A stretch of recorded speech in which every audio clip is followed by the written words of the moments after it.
Welcome everybody to my podcast, Big Little Small Talk. I'm Megan O'Hara Sullivan and I love to talk, but I also love to listen. If you're new here, welcome. Thanks for joining me today. I hope you enjoy the episode. Welcome everyone to Big Little Small Talk.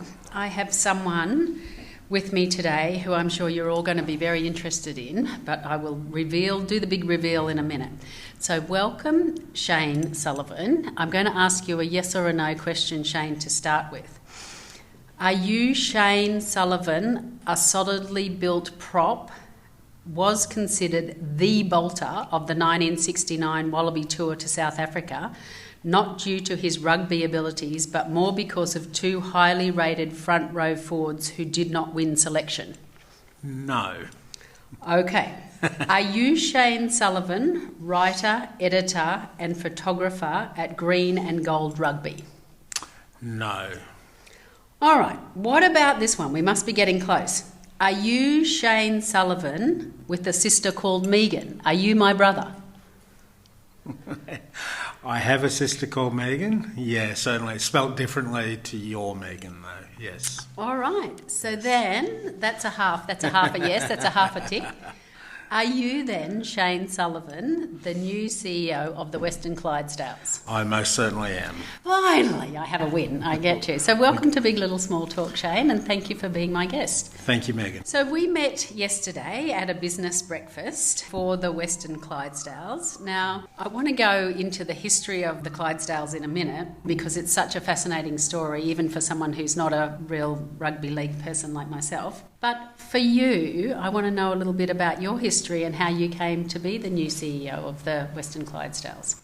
Yeah, certainly. I guess I've always had a passion for sport. Loved playing every single sport I could growing up as a child. But when I left school, I went into banking and finance and did that whole route and had a good career there. But there was a burning passion in the back of my mind and I wanted to work in sport. So I made that transition across, initially as a volunteer and then eventually getting paid full-time to work in sport. So where did you volunteer? How did you go from being a bank Johnny, perhaps? Johnny, yeah. Is this in Brisbane we're talking about here? It is, yeah. So born and bred in Brisbane and a little country town called Mundubbera. But yeah, spent most of my teenage years in Brisbane and started working with Commonwealth Bank in Brisbane and then owned my own mortgage business and went from there. But I started volunteering with the Queensland Reds. What were you doing with them? I was working with their team, so working as team manager and also doing some, events, some match operations with them as well. And then they got sick of me hanging around and decided they should pay me. And I ran Ballymore Stadium for a few years before again joining the Reds team as full-time team manager. But Shane, you say that, and I'm a person out there who says, I really want to work in sports too. How do I just go and volunteer around a sports club? How do they tell you not to rack off, matey? Well, I guess you just be persistent enough and find areas where they need help. So they really needed help around the team and just some support there. And they were also running matches. Back then it was the Australian Rugby Shield. So a national competition that the level below the Reds were playing in, and they needed people to help run match days in Brisbane and on the Gold Coast. So I put my hand up to do that. Volunteering, didn't get any payment out of it, but it just got me into the system, and that's sort of how you have to do it. It's just being that little bit persistent. So let's go back to Shane Sullivan growing up in Brisbane. Yep. Whereabouts in Brisbane did you grow up? North side, south side? Yeah, we were north side. So my dad worked for the regional council in Pine Rivers at the time, which is now Moreton Bay Regional Council, but he was the CEO there. And then he decided he didn't want to do that anymore, and he bought a news agency and then a post office. So we grew up on the north side of Brisbane there for a while, and I went to school in Redcliffe. A very rugby union school in a rugby league area. So is this Frawley? Yes. Frawley College? Yeah. So I went there and grew up playing both rugby league and rugby union in Redcliffe. So Because Redcliffe is a really big rugby league town, isn't it? It is. Yeah. It is. Even the school, Frawley, is now a rugby league school. There's no union there anymore. So yeah, it's all changing. Yeah. So you said that you played all sorts of sports. So it's just rugby league, rugby union. What else? I was into all of it. So cricket and tennis and surf lifesaving. I rode surf boats even as an adult. I was a surf boat rower. So yeah, I've netball. I've tried it all really. So I couldn't get enough of sport, and my school results probably suffered as a result of that. I wasn't the best studier. I just loved being out playing sport somewhere. So and brothers and sisters, are you playing sport with them or? Yeah, my brother, I was lucky enough, he's 2 years younger than me. I played A-grade rugby union in Brisbane and was lucky enough to get to play alongside him for a couple of years as well. He played A-grade with me as well before he broke his leg and stopped playing. Is this for the Redcliffe team? This is for North Brisbane. Okay. So Redcliffe Senior Rugby Union and Teachers Norths at Wavell Heights combined. In my last year of school, they combined into one club of North Brisbane, and I played for them. Uh-huh. So, what position are we playing? I played halfback, so I like to be a bit cheeky and get my hands on the ball a lot. So yeah. You can tell me anything, Shane. That's it. Oh, right. Wouldn't matter. Yeah, that's right. Yes, yeah, nodding. I am. Exactly. So what was that like playing with your brother? Oh, it was fantastic. Great experience and something that we both sort of look back on and really enjoy. I think it's one of those invaluable things, and I've got cousins who are being able to do that, play with their brothers and even with their dad as well, and that I think that's the exciting part of country sport as well. You can play for that little bit longer as well and get to play with your kids or with other extended family members. So I really enjoyed that. Anyone else in the Sullivan family besides you and your brother? There's my sister Megan. Oh yes, of course. As well. So that's me. Yeah. So yeah, that's it. That's right. That's it. So she's a school teacher in Brisbane, and they've both got families, which is fantastic. And it's nice to be in Toowoomba because they're all in Brisbane, so nice and close to them. I haven't always been distance-wise close to them, so it's nice to be here now. Now I believe that your father has got a Darling Downs connection. What's that? Yeah, so he grew up in Allera before going to school in Brisbane, high school in Brisbane. But yeah, so my family are very well connected to this region, and I've got growing up, we spent a lot of time here because I've got cousins in Toowoomba, Warwick and Stanthorpe as well. So typical Catholic family, my dad's family, plenty of kids, and so 7 kids, and they all sort of stayed around this region for quite a while. Yeah, so and still got some here. Well, I'll just give you the heads up and hello to all the listeners in Pittsworth, because there's 3 families of Sullivans in Pittsworth. There's the red Sullivans, the black Sullivans and the white Sullivans, and so they want to know which one you're from, Shane. So you better work it out before you get there. I better try and find out. That's right. Yeah. So, you're playing with your brother and you're playing a lot of sport. Already at that age, are you love the physicality of it, but what else did you love about it? Like, tell me about sort of the team, being part of a team and all of that. Yeah, and that's a big part of it. The friendships and camaraderie that you gain out of playing team sports, I think that's really important. I celebrated my 50th last month, and a lot of the people that were at that party were from my time playing sport. I think there's a good bond formed through sport and through that teamwork and the blood, sweat and tears that you do in that, on and off the field, I guess. So yeah, it's really important. So yesterday we heard Steve Nance, who is the strength and conditioning coach at the Western Clydesdales now. Yes. And he talked a lot about, and he possibly is a different era, but he talked a lot about the sort of the partying and the sort of, is that part of that camaraderie, do you think? And does that still exist? Yeah, I think so. I think it's definitely part of that camaraderie, and certainly when I was playing, and you're right, Steve is a couple of years older than me, but we came through a very similar time in, I guess, culture and in sport. It's changed now. It's certainly very different, and especially you look at the players not just at the Clydesdales but across other sports and clubs that I've been with, and it is very different.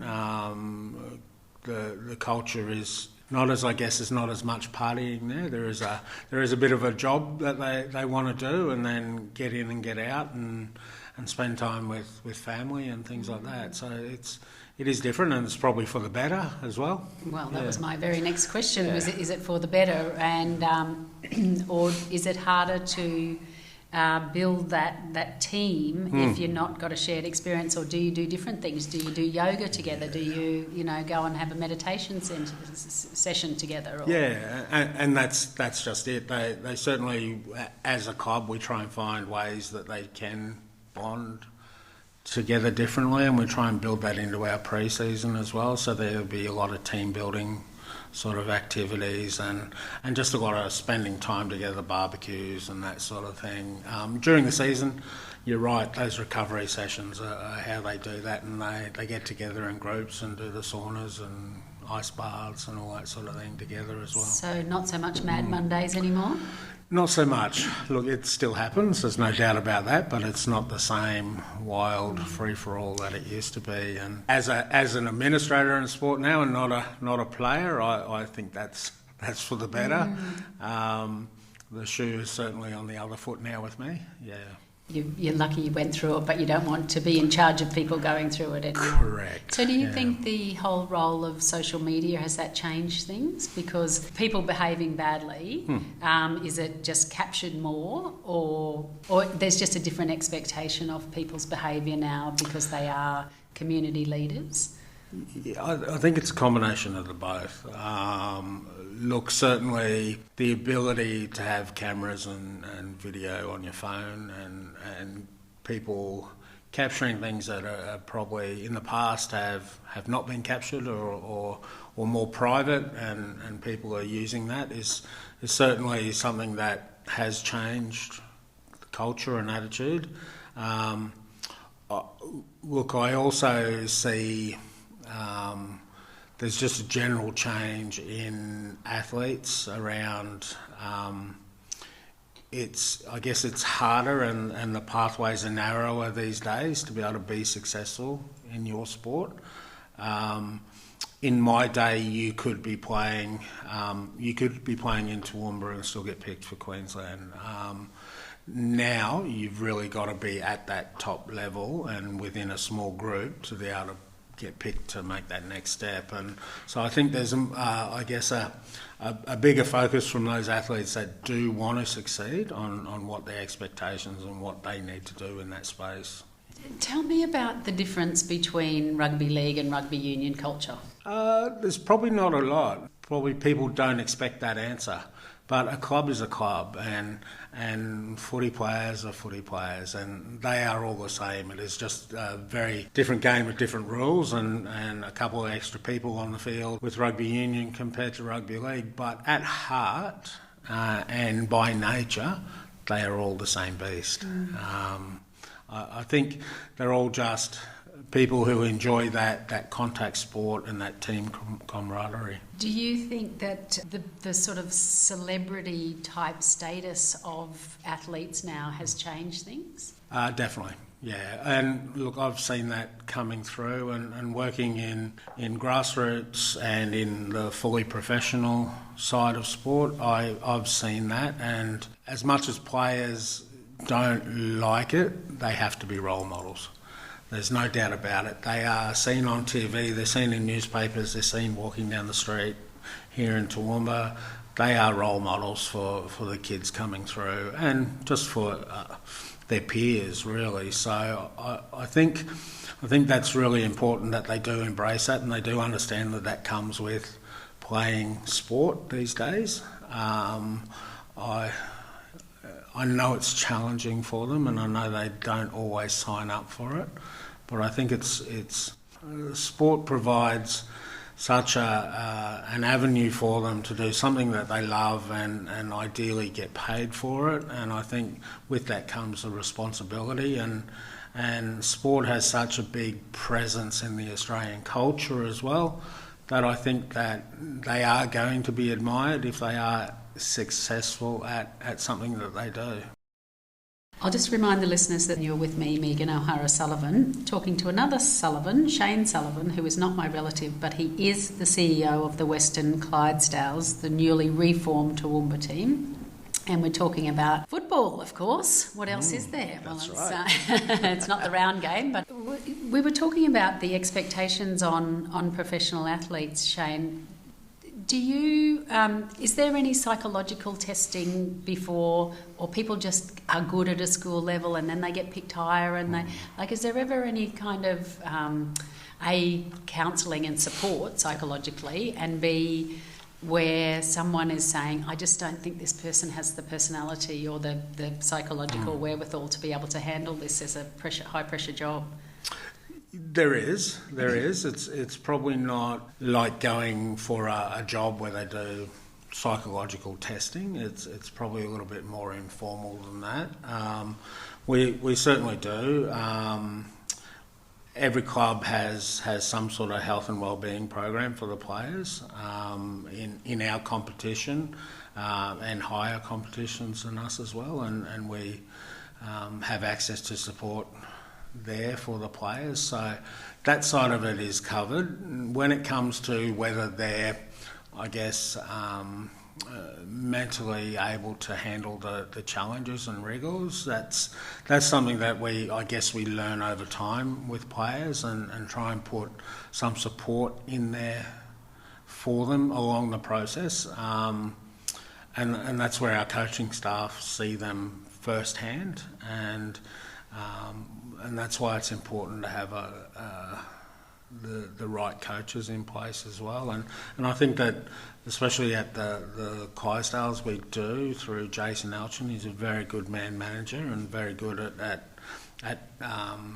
getting the best out of people and who they are. And I think that's something that's learnt over time, and he's been a professional athlete himself and so understands what they're going through, but there's challenges, and not everyone can handle the rigour of it, and some do drop out of the system, but there's definitely some support there for them before, during and after that process. Yeah.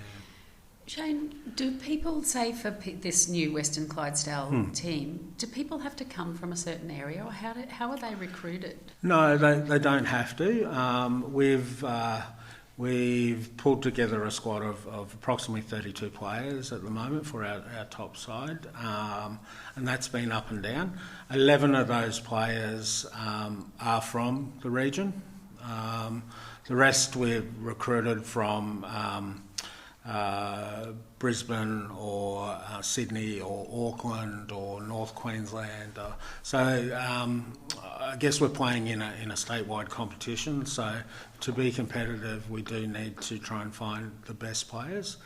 Our aim is to, as we continue to grow the pathway in the region, is to have a higher number of true Southwest Queensland players within that squad. So over time, over the next 5 years, we hope to build that up to somewhere around about 75% of the squad is coming from the region, and that's why it's important that we get that Southwest Queensland pathway for our boys and girls set now, and we're in the process of doing that, and we've got a lot of programs in place already in that space. Mm-hmm.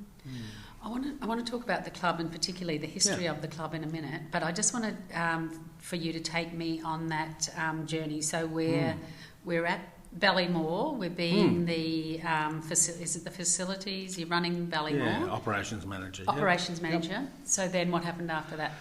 I joined the Reds team, the professional outfit, full time as team manager and high performance manager, and spent 2 wonderful years in that role and winning the Super Rugby title in the process. I then, with a change, ended up in touch football in Western Australia as a state manager.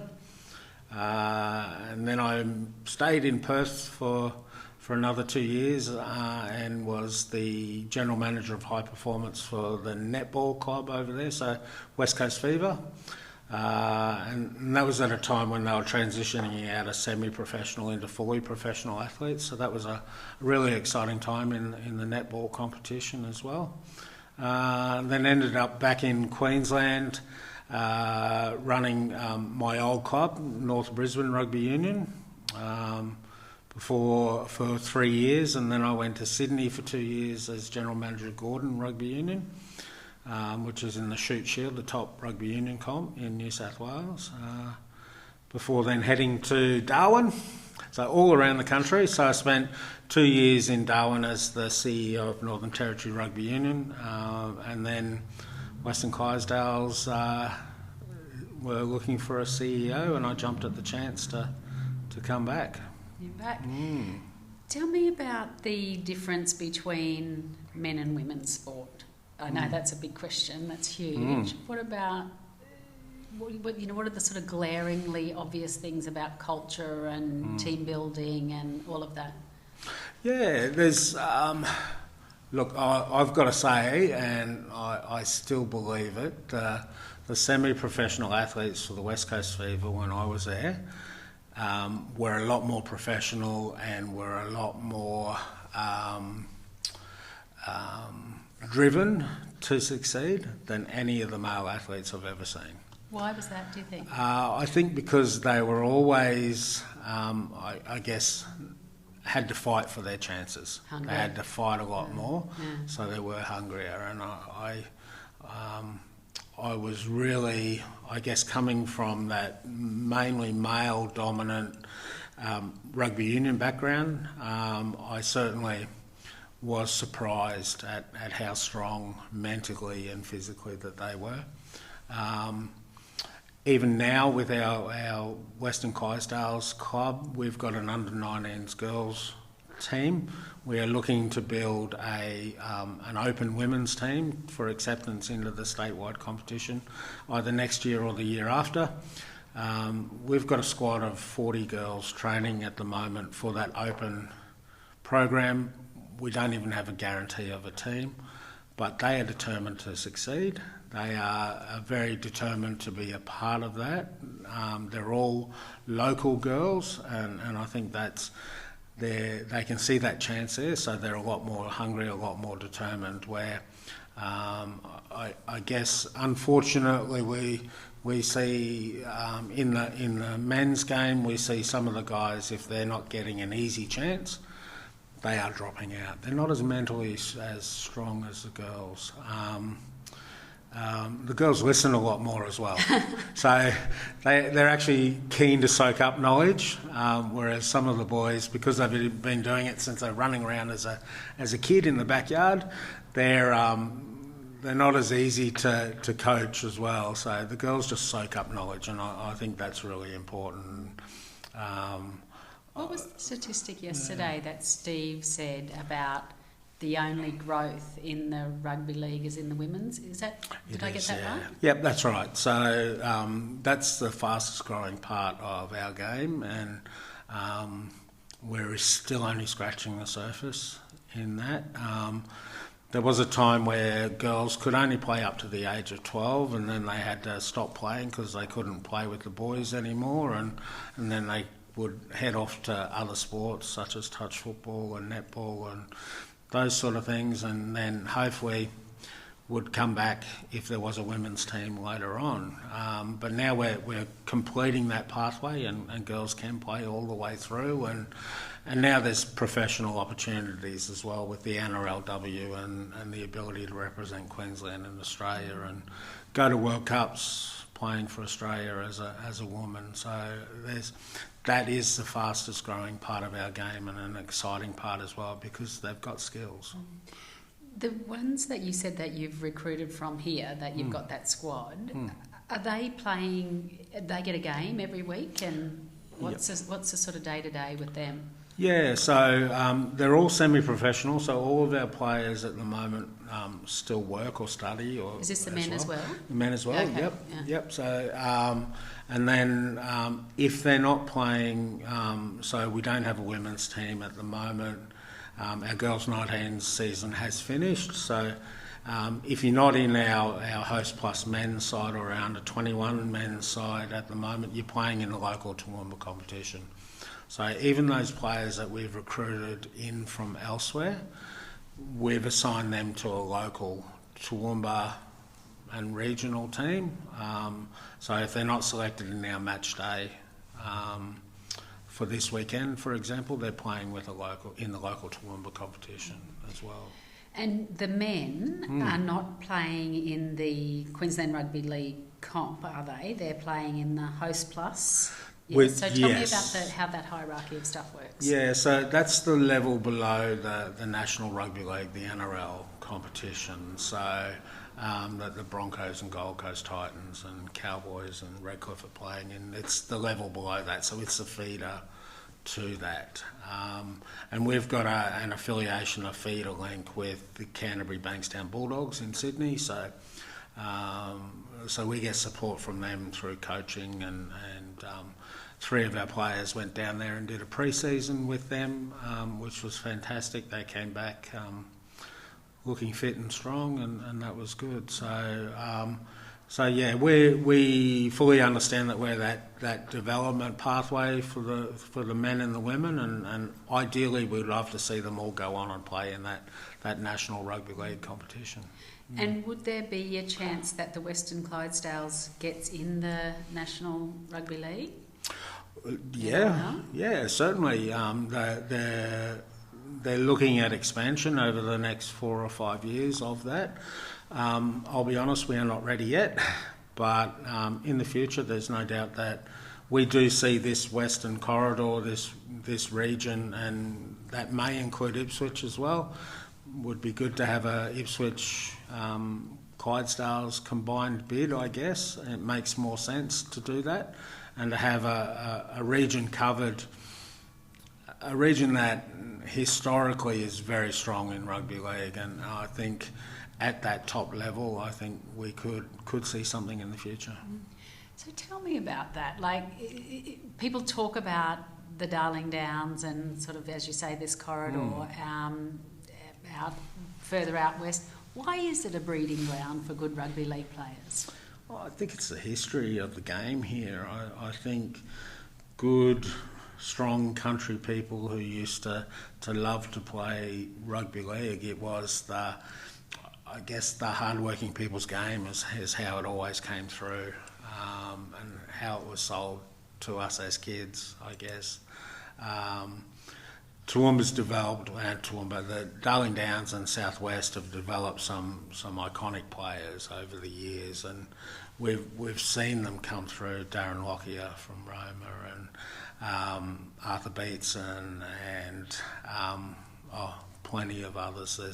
There's plenty come through, and then you look back even further and you've got Duncan Thompson and quite a few others in those earlier years. Toowoomba, the Clydesdales, in its early form, were the only team in the 60s, the only team really in history to beat an English touring team here at Athletic Oval, and it was never done before, a regional team beating the English team, and in that same era they beat New Zealand and New South Wales and South Sydney, who were the premiers at the time in the New South Wales competition. So Toowoomba's always been really strong in that rugby league space, and the Darling Downs is all part of that as well. Mm-hmm. Yeah. I wonder if it's to do with like the industry, with the foundry and the KR Darling Downs and all of that, like as you say, the working man's the game. So rugby league did not start here until about 1919, is that correct? Sounds about right, yeah. Yep. And I think that sort of golden era that you're talking about, that's the 20s, isn't it? They played all the international teams in the 20s? Yeah, it was the 20s and also the 60s as well. So they were the two golden periods for that Toowoomba Clydesdales side. And in the 60s you had your Cracker McDonalds and all of those guys coming through. And so it was a really strong group, and I guess that's it. Those groups somehow formed that bond to be. You get that golden era of really quality players, but also a strong bond within those teammates as well. And we saw a lot of success during that 20s and that 60s period as well. I'll just remind the listeners that they're on 102.7 FM and we're in Big Little Small Talk with Megan O'Hara Sullivan, talking to Shane Sullivan, the new CEO of the Western Clydesdales. We're talking about the golden era of rugby league here as the 1920s and the 1960s. What happened in between? Great question. Don't know. Probably World War II, I think. Oh, yes, well, might of have course, had something yes, to do with it, yeah. but certainly, look, I think it comes. You can't always be at the top of your game, and I think it comes through with depending on what players or what's happening in the region as well. So. There may have been a reason why the quality dropped down, or some of those players would have gone to Brisbane or Sydney to play as well. So, because those were the major competitions in Australia at the time. Mm-hmm. So, and that was the beauty of the game at the time. You could live here and still represent Queensland. You could live in Ellora and be selected for Australia and things like that. They were the good times for that. If you're a good player, you were noticed no matter where you were. And it's sad at times that we don't have that anymore. You do have to really commit to your sport and become professional to continue on, and that's just the nature of sport these days. It's become such a big commercial beast. But certainly, look, the history of this region and the development of rugby league players and coaches from this area, Wayne Bennett, for example, is just phenomenal, and something that the community should be really proud of. And it's something that we've tried to embrace with this version of the Western Clydesdales. So there's a lot of pressure on you, Shane. You know, we've just recently reformed. It was only last year, wasn't it? Yeah, we got the licence in July last year. Yeah. And a lot of community support, a lot of businesses on board. Did I read somewhere that it costs $1 million a year to run a team?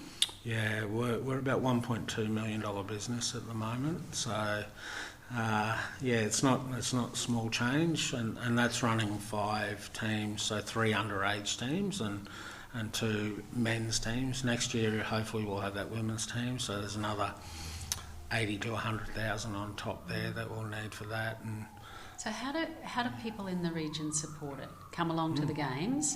How do we know where the games are, what time they are? Yeah, certainly. Getting to the games is a great way to support us. Buying our memberships are still on sale, even though we're part of the way through the season. You can still run me through the cost of memberships. Yeah, certainly. So it's $165 for a full membership for the games, as well as you'll get a polo shirt and a cap. We do have out-of-town memberships that are $75, so if you can't get to the games, you still get a polo shirt, you get a stubby cooler and our membership.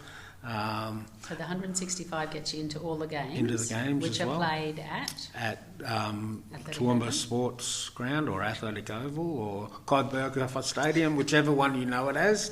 It's the same one. It's had some incarnations, yeah. So all the games are played there. We have a game coming up for Country Round in August, which will be played in Stanthorpe, which is very exciting. We can't wait to get out there as well.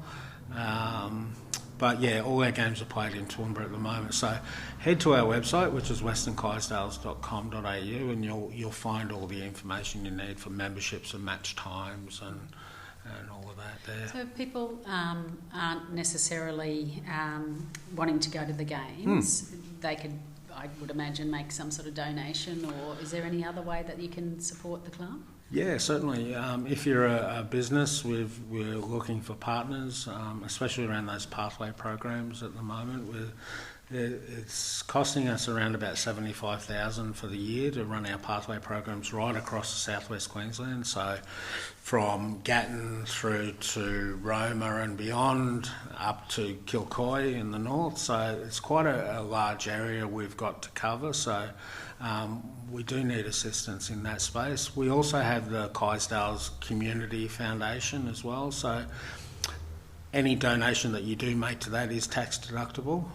So great time of year now, just before June 30, is to pop some money into that as well, and it all is tax deductible when you do your taxes. And the money from that foundation will help us build our female pathway. It's helping with that southwest region, and it's also just helping us with our people, so trying to build some Indigenous programs in the area as well. So any donations to that community foundation will go towards those programs. Well, that was another question that I had was, are you doing anything in the Indigenous space? Well, not yet as such, but that's something that we've got on our radar to start working with. And in past roles, I've worked with the Qantas Foundation, which I know are here as well. So I will reach out to them very soon and start working in that space. We've had a lot to pull together just in the first 6 months that I've been in the role, so we're slowly building on those programs as we go, but it's an important space for us. Yeah. Now I hear that you're a bit of a hands-on kind of man, and I hear that one time you were out picking up rubbish around the grounds and fell over and had to wear a moon boot. Is that all in the same time since you've been here? Yeah, it is. It is round one.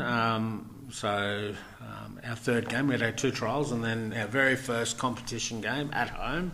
Very exciting day, and I tore my ACL in my left knee for the 3rd time before the games even started. So yeah, it was a long day. I sat there giving orders to everyone for the day and hobbling around a little bit. Yeah. So the first 2 times presumably weren't picking up rubbish. They were playing footy of some type, I would imagine. They were. So yeah, had my first knee reconstruction playing footy when I was 13, and then my next one when I was 30. And 13, yeah. So and now a 3rd one on the way. So yeah, you're going to go around again. Why not? Yeah, why not? What about fitness for you? What does that look like? You get time to do any of your own fitness? Not as much as I'd like to, no. But certainly I love getting out and exploring the region, so doing a lot of walking and hiking around the Darling Downs at the moment. That's I'm being a former surf lifesaver as well. I certainly love being in the water, so jumping in the pool down the road and doing that sort of thing is what I love to do. So I don't get enough of it, and it's getting a little bit cold at the moment. But yeah, I love being in the water. So yeah. What about the horses? Do you love a punt on the horses as well? Yeah. I blame my grandfather for that, but yes, So no, love a little cheeky punt. And tell me what you think about gambling advertising during sporting matches. Yeah, it's a tough one. It really is. Working in the sport as I do, and all of our players, we are not allowed to bet on rugby league.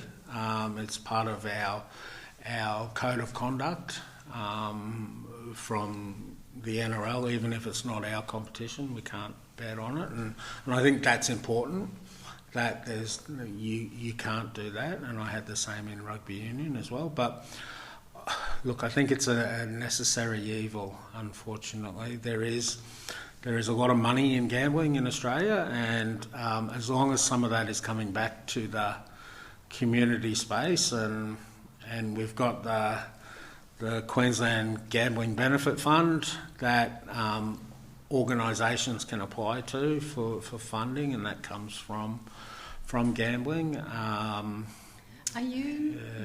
Do you receive money or are sponsored by, Sportsbet or Ladbrokes or whatever?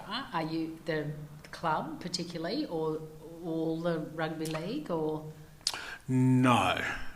So you have to make a decision on whether you'll accept sponsorship. Whether you want to or not, yeah. So certainly, we don't have any partnership with any gambling agencies, and our competition doesn't either. That's not to say that some of the other clubs that we compete against, they do. Is that a decision that the Western Clydesdales has made, or it just hasn't happened yet? It just hasn't happened. I won't rule it out. that money can be put to good use, and I guess that's the decision that needs to be made by the club and by our board. But I guess on that side of it, I like to see that if we did link up with a betting agency as such, that we could use that for educational purposes as well, and certainly to be able to teach people what is good gambling and bad gambling, if you understand what I mean in that space, and it can be addictive, and that you need to seek help if it is, but certainly it's not a decision that we've had to make at the moment, and we're not actively seeking out any gambling agencies to work with. I suppose it's one thing to be sponsored by them, Yep. but it's something else that you don't have control over. Are the games telecasts? Games are telecast, Yeah, they're all okay. live, and that's a piece that does form into the gambling part, and there is a lot of illegal gambling out there on sport, and especially coming from India. You wouldn't expect, and they'll bet on anything over there, and especially when I was in Darwin, because we were much closer to Asia, local competition, local rugby union and rugby league up there, which is several layers below what we're involved in, and there's still illegal gambling on that. You wouldn't expect it, but there is. People will bet on anything effectively. So it's certainly something that we do make all of our players aware of, and that's why they can't bet on our sport. And certainly something that we monitor with our players. We can't stop anyone from betting on horses or anything like that, especially if I do it every now and then as well. So, I mean, who doesn't love a punt on a Saturday? I'm not passing judgment, Shane. Tell me about the 3 C's: choices, chances and changes. Yeah. I can stalk your Facebook page, mate. You can, yeah. Is that something that you kind of live by, you think? Yeah, I think so. Certainly, I've never been one to certainly shy away from a challenge, but I'm also one that is very.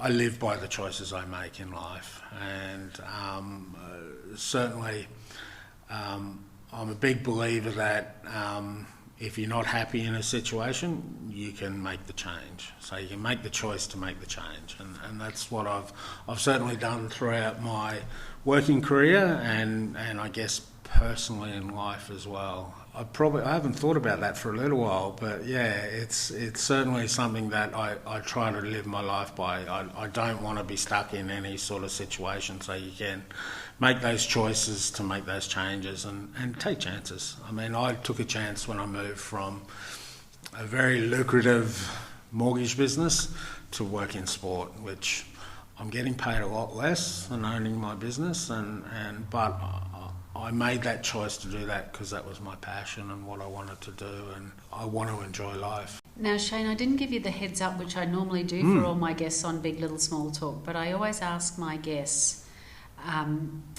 who's your favourite royal? Now, this person doesn't have to be British, they don't have to be living royal, they don't even have to be royalty. They can be a royalty of...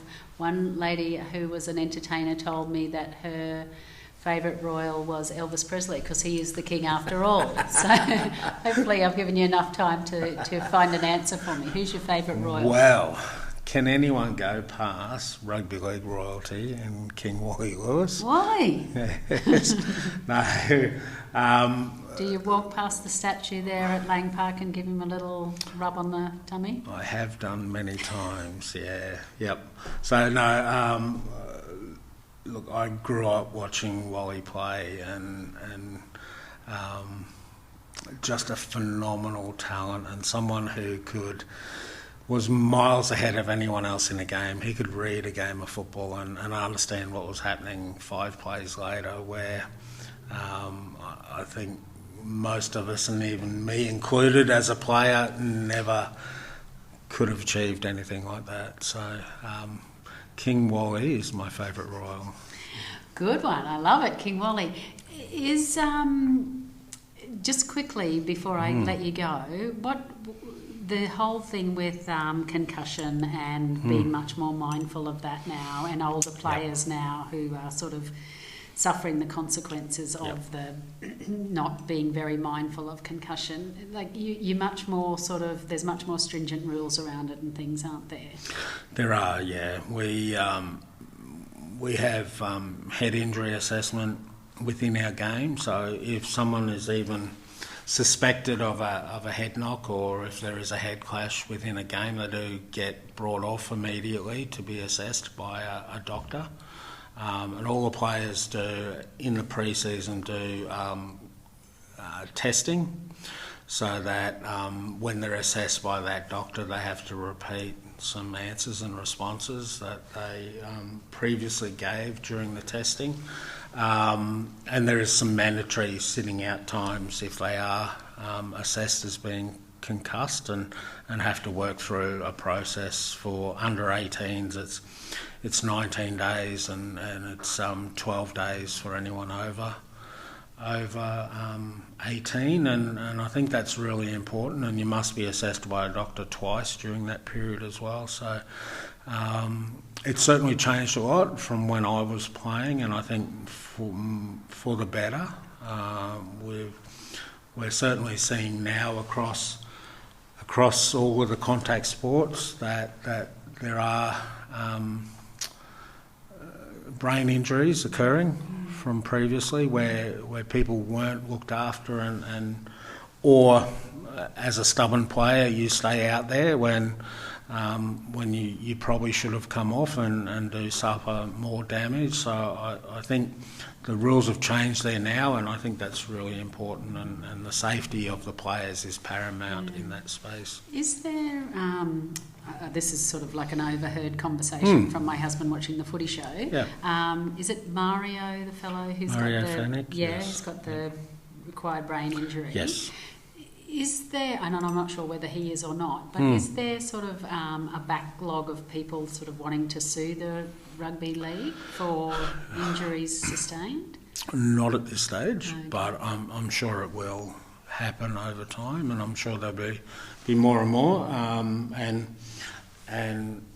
Unfortunately, a downside to that history of what we've got, even though things have changed, is now it makes it more expensive for players these days to play, because insurance coverage and that sort of thing has gone up because of that past history. But I think, look, I think there'll be more and more, and there's others that you don't know.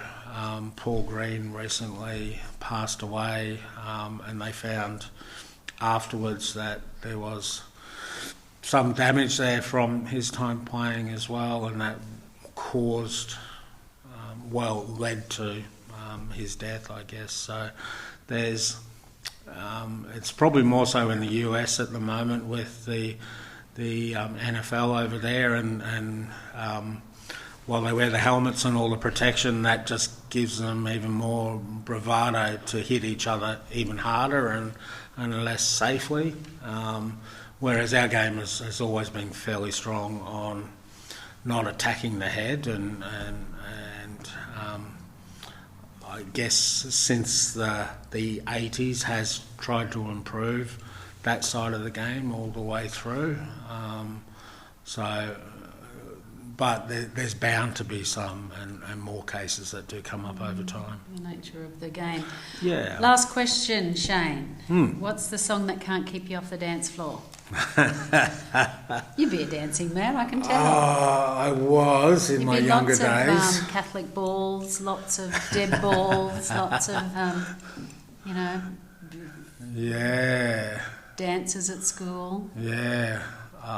Look, anything from that 90s sort of nightclub era, I don't think it has to be anything specific, but that was my jam time, really, the 90s, and you would have caught me on the dance floor most weekends during the 90s, yeah. So we're not talking Nirvana or... no, that was... Casey and the Sunshine Band.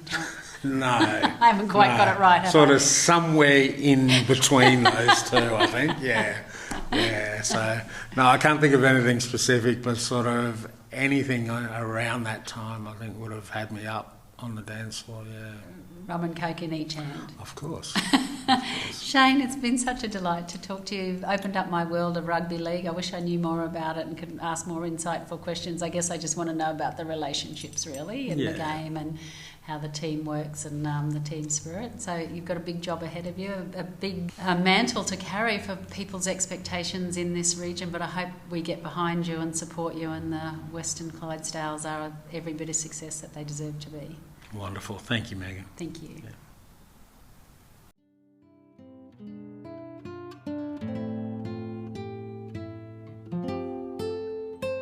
That's it for this week. Thanks for joining me on Big Little Small Talk. I hope you can make the time to join me next week. If you've enjoyed this episode, please subscribe on your favourite podcast app.